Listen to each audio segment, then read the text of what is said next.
When my father died, I thought the hardest part would be letting go. But just 2 days later, I found out my uncle had filed paperwork claiming the entire family property as his. And the worst part, he forged my father's sixth signature to do it. I grew up on a stretch of land in northern Georgia that had been in my family for nearly a century. 15 acres of rolling fields, a red barn out back, and the old wooden house where my father and grandfather were both born. To me, that land wasn't just soil and trees, it was identity, tradition, and every childhood memory stitched together in one place. I remember sitting on the porch with my dad when I was 12. He was drinking his usual black coffee, I had a soda in hand, and we watched the sun melt behind the oak trees. Someday, he said, resting a hand on my shoulder, this will be yours. The house, the land, all of it. Keep it in the family. Promise me that. I nodded so hard my neck hurt. I promise. He smiled. That was my dad, quiet, hardworking, a man of his word. He never had much use for lawyers or paperwork. To him, a promise was stronger than any legal document. At least that's what he believed. What he didn't know was that belief would one day cost me everything. My uncle Troy was my dad's younger brother. He was nothing like him. Where my dad was humble, Troy was flashy. Where my dad believed in loyalty, Troy believed in leverage. He moved out of state in the early 2000s. California, I think, and came back once a year in some new expensive truck or SUV, always talking about real estate flips, stocks, and playing the system. He called the family farm a waste of land, said my dad should do something with it. Every time he visited, he'd plant some new idea. Airbnb cabins, subdivision deals, maybe even a golf course. Dad always said no. It stays how it is. But Troy never took no for an answer. When I turned 25, Dad had a heart attack. It was mild, thank God, but it shook us. I started spending more time at the house, helping out around the land. I'd bring groceries, fix the gutters, mow the back fields, things Troy had never done a single day in his life. One evening, as Dad recovered, he brought out the old family deed. It's still in my name, he said. But I've talked to a lawyer. We'll transfer it to you officially next month. Just want to make sure I'm up and moving before we go through the paperwork. He was smiling. He looked proud. That was the last time we talked about it. 2 weeks later, my dad was gone. It was sudden, another heart attack. This one massive. He didn't even make it to the hospital. The funeral was quiet. Simple, just the way he wanted it. Troy gave a showy speech and then disappeared with his Bluetooth headset in his ear, before we even left the cemetery. Classic. After the service, I went to the lawyer Dad mentioned. I wanted to finalize the land transfer. But there was a problem. A big one. There's been a change in the deed, the lawyer told me, flipping open a thick manila file. It's odd. Your father signed a quitclaim deed transferring the property 2 days before his passing. Not to you. To Troy. My blood turned cold. That's not possible, I said. He could barely walk. He was resting. He was with me the entire time. The lawyer looked confused. I'm just telling you what I see here. It's notarized. Witnessed. Signed. I asked to see the signature. It looked similar, but not the same. I knew my dad's handwriting like I knew my own. This was off. Slanted. Sloppy. Like someone tried to copy it under pressure. My hand started shaking. Troy. It had to be Troy. I called him, straight to voicemail. The next few days were a blur of disbelief and boiling anger. I drove out to the property to find Troy already there, walking the land like he owned it. Literally. He had a clipboard in hand. 2 men were with him, surveyors. They were measuring, flagging sections, drawing lines in the dirt. What the hell is this? I yelled as I jumped out of the truck. Troy turned, smiled like a goddamn politician. Oh hey, just getting the place ready. You know, thinking about parceling it into plots. Real estate's hot right now. I walked right up to him. That land was supposed to be mine. Dad promised me. Yeah? He said, raising an eyebrow. You got that in writing? My fists clenched. You forged that signature. I hissed. He laughed. Prove it. That night I didn't sleep. I stared at the ceiling, trying to calm the storm in my chest. The land, the house, the promise. It was all slipping away. unless I fought back. I drove straight to the county courthouse the next morning. The same place my father used to take me when I was a kid to file vehicle registrations and pay property taxes. It smelled like old paper and lemon-scented cleaner, but this time it felt like a war zone. I requested a copy of the quitclaim deed. The clerk printed it out and handed it to me, stapled at the top, legal seal in the corner. The signature at the bottom made my stomach churn. It was definitely not my dad's handwriting. The letters were crooked, the R in Robert looped wrong, and there was a slight hesitation mark in the middle of the signature, like someone unsure of their pen strokes, but it had been notarized. Legally, it looked clean. I asked for the notary information. The name? Melanie Jacobs. I didn't know her, but I intended to. I found Melanie's office in a strip mall 2 towns over. It was attached to a tax prep service and a vape shop. I walked in pretending to need a document certified just to start a conversation. She was in her mid-50s, red lipstick slightly smudged, eyes sharp behind cheap glasses. I smiled. You notarized a deed for my dad recently. Robert Emerson? Her eyes twitched slightly. Yeah, I remember that. You remember him? I notarize a lot of documents. But yeah, I think I recall. Tall guy, right? Gray hair? I narrowed my eyes. My dad was in a wheelchair. He hadn't walked for weeks. She blinked. Her lips tightened. I'm sorry, I must be thinking of someone else. Gotcha. I pressed further. You said he signed it in person? Yes, of course. I wouldn't notarize otherwise. Do you remember where it happened? She paused again. Here. In the office. I called her bluff. Funny. He was hospitalized at the time for heart failure. I have his medical record. He couldn't have driven here, let alone signed anything. Silence. Then she stood up, flustered. I think we're done here. She knew. I knew. But I didn't have a recording. Not yet. That night, I pulled out every photo, journal, and document my dad ever left behind. I needed evidence, anything that could prove his intentions. And I found it. Buried in an old tax folder in the garage was a handwritten letter dated just a few weeks before his death. It was addressed to me. Son, if anything happens before we finish the deed paperwork, I want you to know this land is yours. You've taken care of it. You've earned it. I'm proud of you. Love, Dad. I sat there gripping the paper like it was my last lifeline. This wasn't just a letter. This was proof. I hired an attorney the next day, Elena Monroe. She specialized in property disputes and elder fraud. Her office was small but clean, filled with case files and law books stacked high like skyscrapers. She read the letter, studied the signature, compared it to the quitclaim deed Troy submitted. Her eyes narrowed. This smells like fraud. And if we can prove it, you've got a case. We filed a motion to challenge the transfer and open a probate case. That meant one thing: Troy was getting served. The reaction was swift. 3 days later, he called me. First time in weeks. You think you're clever? He snapped. Dragging this into court? All you'll do is burn whatever family bridge is left. I kept my voice steady. You did that when you stole what wasn't yours. He scoffed. It's just land, kid. No, I said. It's legacy. Then I hung up. A week later, we were in court. Troy strutted in like he owned the place. Slick suit, Rolex, and an arrogant smirk. But when the judge read the petition and looked at the notarized deed, his expression shifted. Elena presented the letter. She compared signatures from my dad's medical records, bank checks, and license.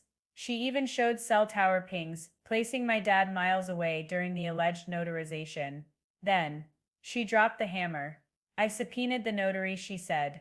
She initially confirmed the signing but retracted her statement when pressed. We believe Mr. Troy Emerson forged the deed and paid for a false notarization. The judge leaned forward. Troy, is that true? Troy looked like he'd swallowed glass.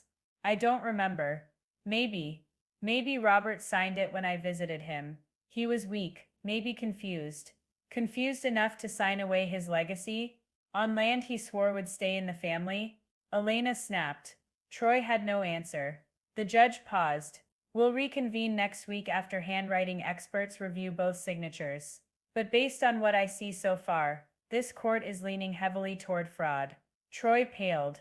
Outside the courtroom, he came up to me. Quieter now. You really want to tear this family apart over some dirt? I stepped close, looked him dead in the eye. This isn't about dirt. It's about my father's word. And you don't get to erase that with a fake pen and a greedy plan. The day the handwriting expert submitted their report, I sat in my truck outside the courthouse, gripping the steering wheel like it could hold me together. My attorney, Elena, walked out with a manila envelope pressed to her chest like a loaded weapon. She opened the passenger door, slid in, and took a breath before speaking. The signature on the quitclaim deed, it's forged. Those words were lightning through my chest, a mixture of relief, fury, and pain. She handed me the report. I scanned the lines, inconsistencies in slant, spacing, pen pressure, evident signs of replication. I didn't need proof to know the truth, but now I had it on paper. This gives us leverage, Elena said. But we're not done. There's something else, something strange. She pulled out a second document, the witness affidavit Troy submitted. It was signed by a man named Clark Denton, she continued. Says he witnessed your father signing the document in person. My brow furrowed. Clark? That's my cousin's husband. Troy must have roped him in. Exactly, Elena said.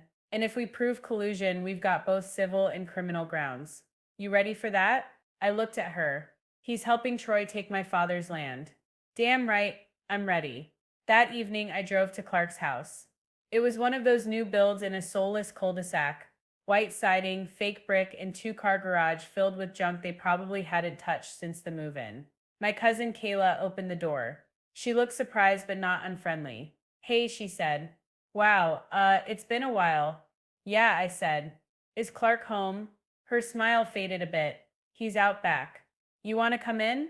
I followed her through the house, past the curated living room with spotless throw pillows and a sign in the kitchen that said, "Family is everything." The irony punched me in the gut. Clark was on the patio, sipping a beer like it was just another Wednesday night. When he saw me, his smile disappeared. Let me guess, he muttered. This is about Troy. I folded my arms. Did you really witness Dad sign that deed? He looked away, took another sip. Depends what you mean by witness. Don't do that, Clark. This isn't semantics. You signed an affidavit. You swore under oath. He ran a hand through his thinning hair. Look, man. Troy said it was already signed. He just needed someone to say they were there. He said it was no big deal. Just a formality. A formality? I snapped. You helped steal my family's land. His voice rose. It wasn't supposed to be like that. Troy told me your dad changed his mind. That you were pressuring him. That you were gonna flip the land for money. He said he was protecting your dad's legacy. I laughed, a bitter, broken sound. Yeah? Well, now you're protecting a forger. And unless you come clean, you're going down with him. Clark stared at the floor. His beer trembled in his hand. For a moment, I thought he might cry. Then he said something I didn't expect. Your dad came to see me 2 weeks before he died. I blinked. What? He stopped by here. I didn't tell anyone. He looked tired. Weak, but his mind was sharp. He asked me to help him scan some documents. And he told me something. About a will. My breath caught. What will? Clark nodded slowly. He said he'd made changes. Said you were the sole beneficiary. Land, house, everything. He was gonna submit it to the county once he felt better. My heart was racing. Did you keep the documents? Clark hesitated. No, he had the originals. But I still have the scans. The next morning, Elena and I reviewed the files. It was a revised will dated 1 week before the forged deed, and it named me as the full legal heir. But it wasn't notarized, she said, voice tight with frustration. Without that, the court may call it invalid. So what now? I asked. We bring it forward anyway. Combined with the forged deed, it proves intent. And maybe, just maybe, the judge sees what's happening. Court was scheduled for Friday. Thursday night, I couldn't sleep. I sat in my dad's old recliner, in the living room he built with his own hands. The place still smelled like sawdust and tobacco, even years after he quit smoking. I flipped through his notebook, the leather one he used to scribble thoughts, repairs, and half-written grocery lists. In the back was a page I'd never seen. If I go before the papers are filed, I pray someone will do right by the land. It belongs to my son, not because he's oldest, not because I said so, but because he's the only one who ever saw it as more than property. Tears fell silently. I took a picture of the page, printed it, packed it with the letter and the will. Friday morning, the courtroom was quiet. Just the judge, me, Elena, and Troy, who looked more smug than ever. He had a new lawyer, a man with slicked back hair and a voice like he'd been born on a golf course. They tried to paint me as bitter, unstable, greedy. Then Elena stood. She presented the handwriting report, the letter, the journal page, the scanned will, the affidavit from Clark, now officially amended and notarized with a confession. The room felt frozen in time. Then the judge spoke. This court finds strong evidence of misconduct. The quitclaim deed is hereby declared invalid pending further review. Troy jumped up. You can't do that. I have legal ownership. The judge raised a hand. You had a forged document, supported by a falsified affidavit, and no physical proof of your claim. You have 30 days to provide legitimate counter evidence, or vacate the property. Troy's face turned red, then white. I'll appeal, he muttered.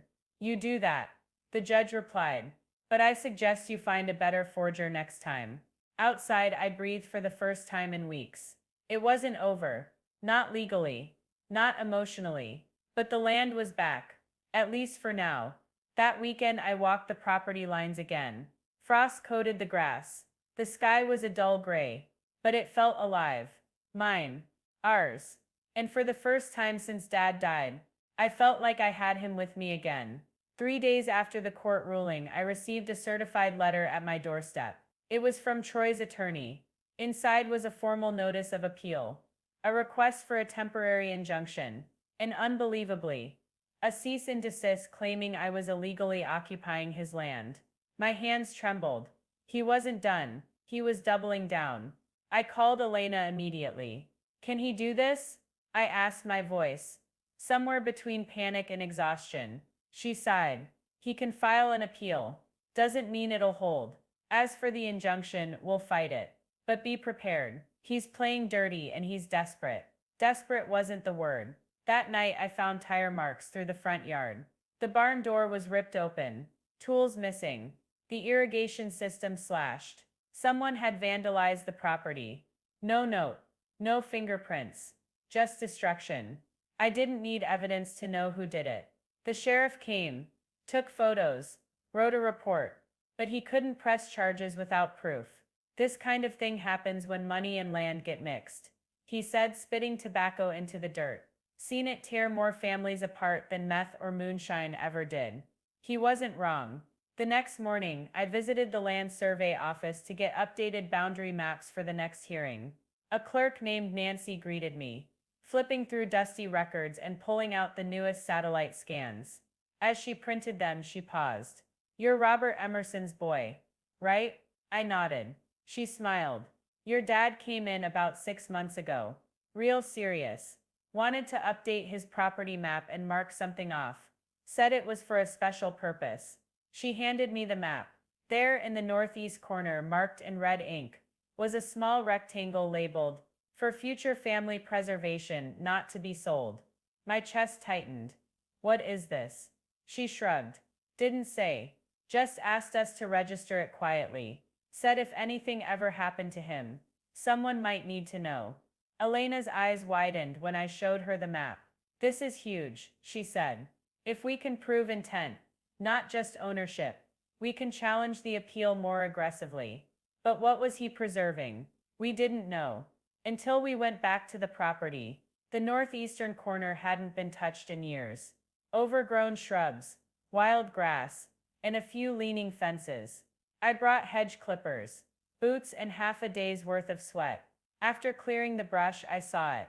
A small stone marker, no taller than my knee, faded letters carved into its face.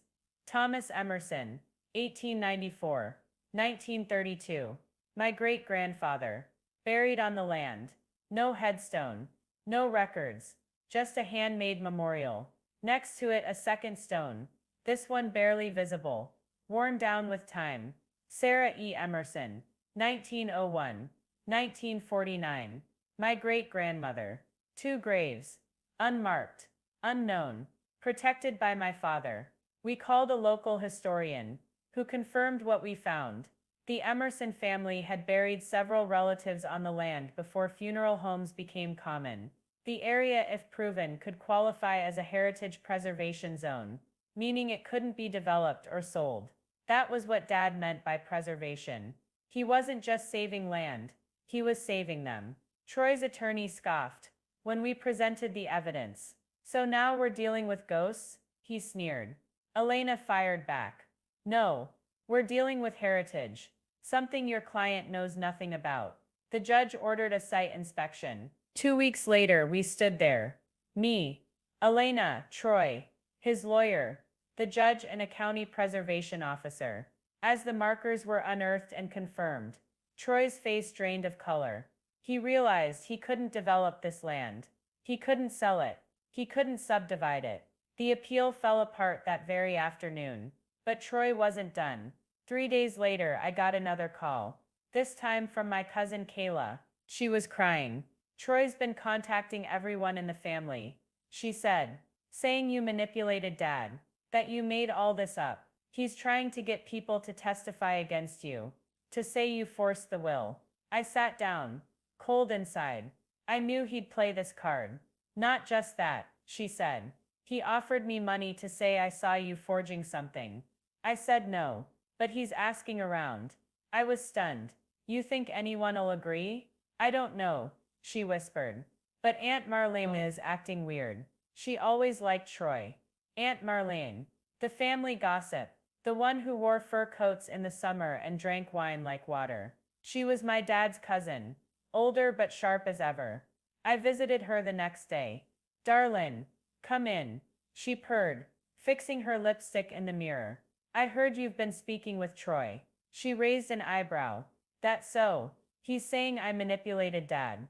That I forged things. She didn't blink. He offered you money, didn't he? She poured a glass of sherry. He did. And she looked at me, then reached into a drawer and pulled out a letter. Your father sent this to me 6 months ago. She handed it over. I unfolded the paper. It was handwritten. If anything ever happens to me, and there's confusion about my wishes, I ask you, as blood, to stand up for what's right. This land is my son's. He's earned it. Troy doesn't deserve an inch of it. My hands shook. Why didn't you come forward? She smiled. Was waiting to see if you were really going to fight. Now I see you're worth fighting for. Elena submitted the letter at the final court hearing, combined with the heritage site, the fake affidavit, and Troy's attempted bribery. The judge had heard enough. I hereby rule in favor of the petitioner, he said. Full restoration of ownership. Permanent injunction against the defendant's future claims. Case closed. Troy stormed out without a word. I never saw him again. 6 months later, I held a small gathering on the land. Close friends. A few family members. Even Kayla and Clark. We placed flowers on the old markers. Cleaned the barn. Hung a new sign on the gate. Emerson Family Preserve. S. 1903. I didn't sell it. Didn't lease it. Didn't flip it. Because it wasn't an asset. It was a promise. Some stories aren't about revenge or victory. They're about remembrance. About knowing who you are. And who came before. And in the silence of those fields, with the sun melting behind the oak trees, I finally understood. Dad didn't just leave me land. He left me roots.